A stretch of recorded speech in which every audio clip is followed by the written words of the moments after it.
एक महत्त्वाची बातमी, भाजपचे मधुकर पिचड आणि त्यांचे चिरंजीव वैभव पिचड यांनी शरद पवार यांची भेट घेतलेली आहे। सिल्वर ओक निवासस्थानी शरद पवार यांच्यासोबत पिचड कुटुंबाची अर्धा तास चर्चा झालेली आहे। महायुतीत अकोले विधानसभेची जागा अजित पवार यांच्या राष्ट्रवादीला सुटत असल्यामुळे पिचड कुटुंबीय शरद पवारांच्या राष्ट्रवादीची तुतारी हातात घेण्याच्या तयारीत आहे।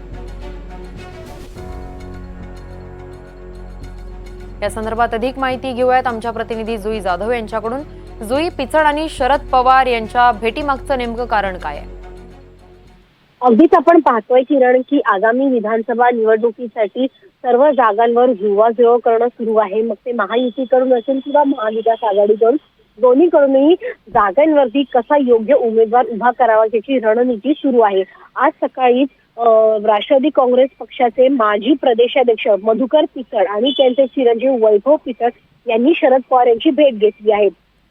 त्या भेटीमागचं कारण म्हणजे अकोला विधानसभेसाठी, कारण का अकोला विधानसभेची जागा ही अजित पवार यांच्या राष्ट्रवादीला मिळणार असल्याची माहिती आहे आणि त्याचमुळे दुसरीकडे त्यांच्या विरोधामध्ये शरद पवार त्यांचा उमेदवार उभा करण्याच्या तयारीत आहे। त्यामुळे मधुकर पिचड यांचे चिरंजीव वैभव पिचड यांना ही जागा देण्याची तयारीत आहे आणि वैभव पिचड हे त्यांच्या हाती तुतारी घेण्याच्या तयारीत आहेत। जवळपास अर्धा तास या तिघांमध्ये ही चर्चा झाली आणि महाविकास आघाडीमध्ये अकोला विधानसभेची जागा ही राष्ट्रवादी शरदचंद्र पवार पक्षाला मिळण्याची शक्यता आहे।